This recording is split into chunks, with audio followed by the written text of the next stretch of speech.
Hey everyone, this is Dr. Andrew Kim, and today we're going to be talking about the symptoms and signs of depression. Now, with thousands of videos out there on the internet, why should you bother listening to this one? Well, first off, I'm a Harvard-trained, board-certified psychiatrist, I'm a clinical researcher in the field of depression, and I've gone through a pretty bad episode of depression myself. So, I guess you can say, I know a little something about this topic. Now, what I don't want to do is simply read a bullet point or checklist of symptoms that you can find anywhere on the internet, but I'd rather go through a detailed explanation of each symptom one by one to make this as informative and as educational for you as possible. So, let's jump right in.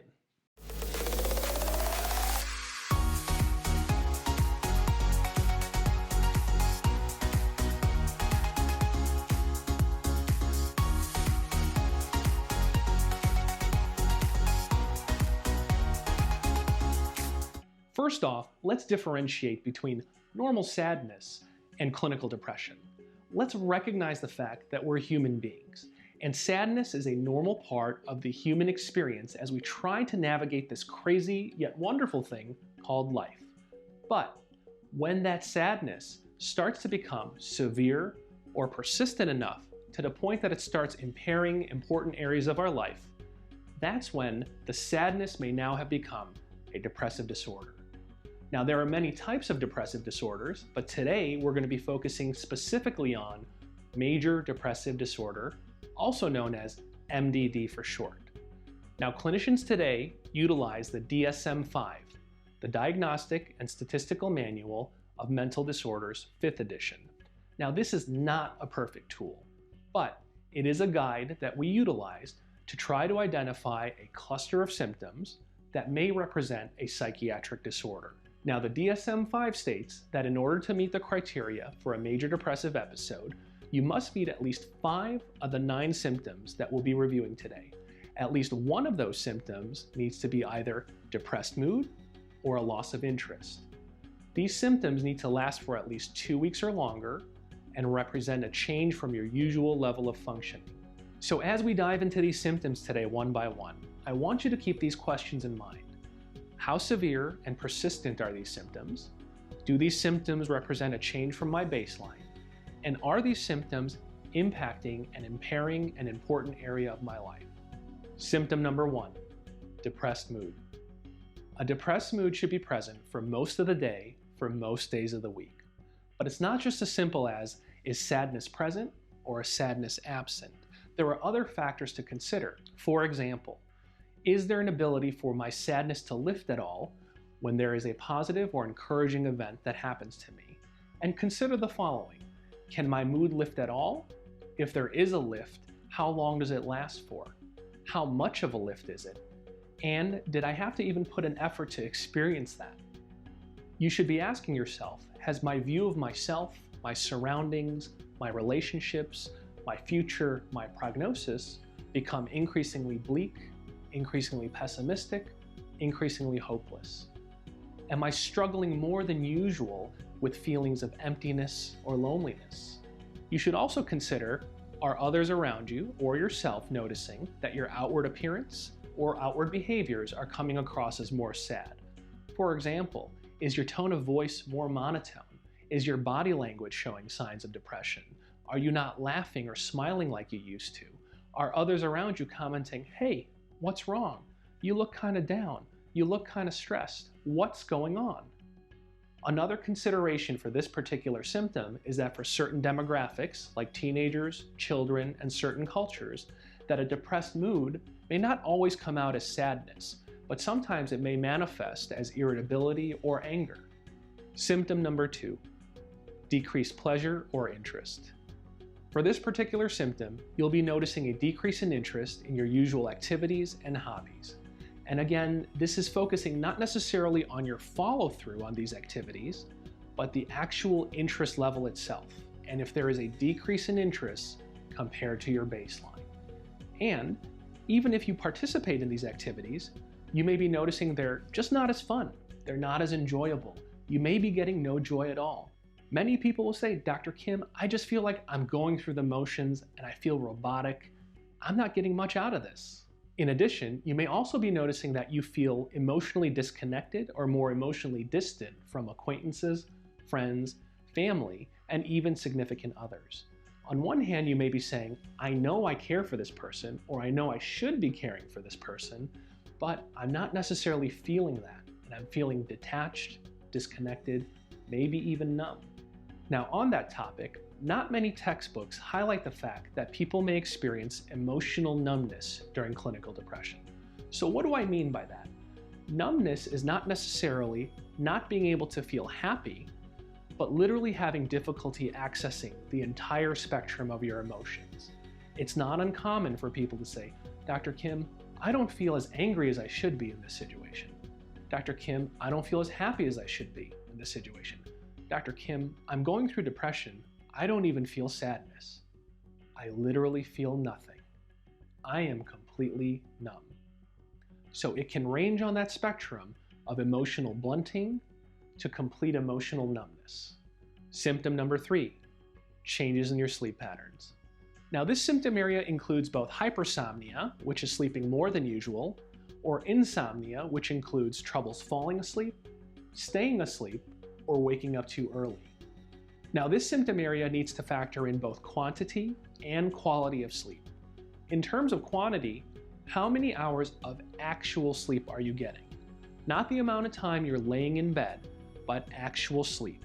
And how does that compare to a time when you were not depressed? And is there a change? Now, in terms of quality of sleep, you should be asking yourself, is my sleep more restless, fitful, or just not as refreshing as it used to be? Symptom number 4, changes in appetite. You should ask yourself as objectively as possible, have I noticed an increase or decrease in weight over a short span of time during my depression? For example, a 5% change in the span of a month. Even if there hasn't been a change in your weight, you should be asking yourself, have I noticed an increase or decrease in my appetite or my interest in food compared to my usual baseline? Again, going back to those questions I asked you to keep in mind, severity and frequency, severity and frequency. If you're eating more than usual, how often is that happening and how much more are you eating? Am I eating more than usual? Am I binge eating? Am I eating as a defense mechanism for my sadness or depressed mood?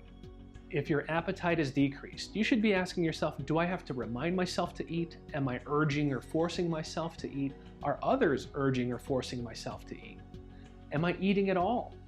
Another factor to consider is taste itself. When I actually do eat food, am I noticing that food tastes blander than usual? Is the food literally tasteless?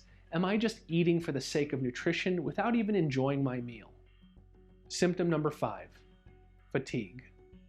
This is a feeling of sluggishness, like you're moving slower than usual. You may be saying to yourself, my limbs just feel very heavy.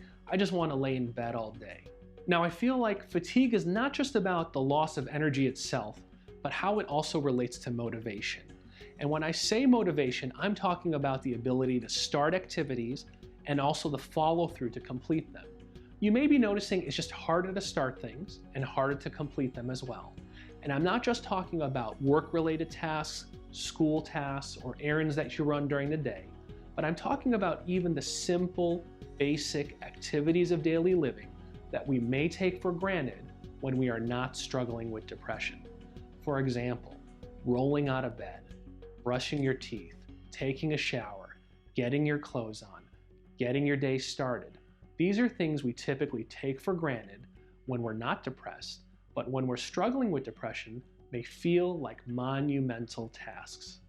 Symptom number 6, psychomotor slowing or agitation.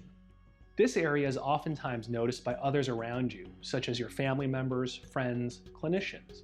They may be commenting that they're noticing it's a little bit slower for you to initiate movements, a little bit slower for you to answer their questions, and even your rate of speech may be slower itself. They may also notice the opposite about you, that you seem a little on edge, a little tense, a little keyed up, that you're pacing around, or have this unhealthy, restless energy about you. Although not explicitly listed as a required symptom, I feel that anxiety and panic tend to go hand in hand with clinical depression. When it comes to the anxiety, are you finding yourself excessively worrying about things that you typically didn't before? Are you noticing any feelings that something terrible is about to happen and you're ruminating on this? Are you experiencing a feeling of panic or having actual panic attacks? And if so, how frequent does this anxiety or panic occur? When it does occur, how much distress do you experience? And how difficult is it to be able to get past these feelings? Or do you feel like you can't even work through these feelings at all? Symptom number 7, feelings of worthlessness or guilt. Now, whether we want to admit it or not, even when we're not going through clinical depression, most of us tend to have an internal, self-critical voice. For example, let's say you have a 45-minute bumper-to-bumper commute every morning, and one day, 20 minutes into that commute, you realize, I forgot my cell phone at home. And what happens? That internal, self-critical voice says, that was so stupid. You're so dumb. How could I have done that? Now imagine when you're going through clinical depression that the volume knob and intensity of that internal self-criticism becomes that much harsher. Now it becomes, I'm a loser. I'm a complete failure. I am totally worthless.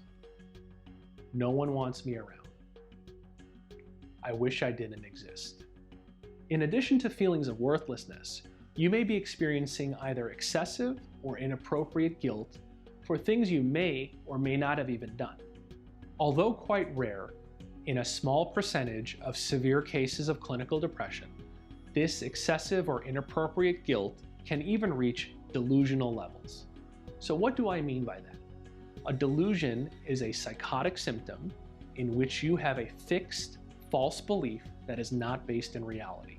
Now, this is not a sign that someone has a permanent psychosis or psychotic disorder, but the depression has become severe enough that someone can actually temporarily lose touch with reality. Even if you present them with evidence to prove otherwise, it may not change their belief. In these particular situations, where there may be a temporary psychosis, it may require treatment of both the depression and the psychosis at the same time. Symptom number 8, concentration issues. For this particular area, you may be noticing challenges with collecting your thoughts, planning out your day, and concentrating on school-related, work-related, or family-related tasks. Think about the conversations you've been having while feeling depressed. Are you spacing out more often? Are you losing track of conversations? Are you asking people to repeat themselves more often? Are people asking you, hey, are you listening to me? You should also factor in things like your reading efficiency. Are you noticing that you have to reread things over and over and still not particularly absorb the material? And if you say to yourself, Dr. Kim, I don't read things, I don't read any books, I say to you, come on. Are you having troubles reading text messages, websites, blogs, Instagram posts, Facebook posts? Are you having trouble reading? Consider that as well as your issues with conversations.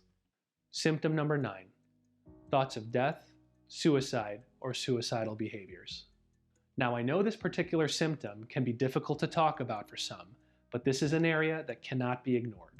So it's not simply a question of, am I on the brink of suicide or not? It's just not as simple as that. We have to take into consideration the entire spectrum of the thoughts of death. On one end of the spectrum, am I feeling like I am tired of living? I am weary of life. I don't want to go on. I want to die. You know what? I'm actually better off dead. If I go to sleep and die before I wake, I don't care. If I walk into traffic and a car hits me and I die, so be it. I've come up with a method of suicide. This is what I'm going to use if I kill myself. I have a plan. This is how I'm going to kill myself and where and when I'm going to do it. I want to, and I intend to kill myself. I attempted suicide, but I stopped myself partway through. I attempted suicide, but somebody interrupted me. I attempted suicide. I didn't succeed, but I'm going to try again as soon as I can. And for those of you out there who've tragically lost someone to suicide, my prayers go out to you, and I pray for healing.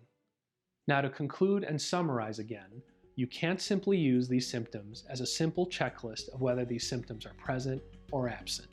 You have to consider the following. Have other diagnoses been ruled out? Other medical causes, substance-related causes, or other psychiatric factors? Do these symptoms represent a change from your usual baseline? Have these symptoms lasted for 2 weeks or longer, and have they caused a significant impairment in an important area of your life? I'll end by saying this: clinical depression is real. If you're out there struggling with this, I want you to know you're not alone. You are not alone. Look, I know that our healthcare system is broken. I know that access to care is challenging, but I want you to know, no, I need you to know, there are people out there who want to help you. You are worth it. You are worth fighting for. Without even knowing who you are, I can say this for a fact. Deep within you, you have untapped potential and possibilities to offer this world. And I pray that the darkness can be broken by a spark of hope that you can nurture within yourself. Thank you for listening, and God bless.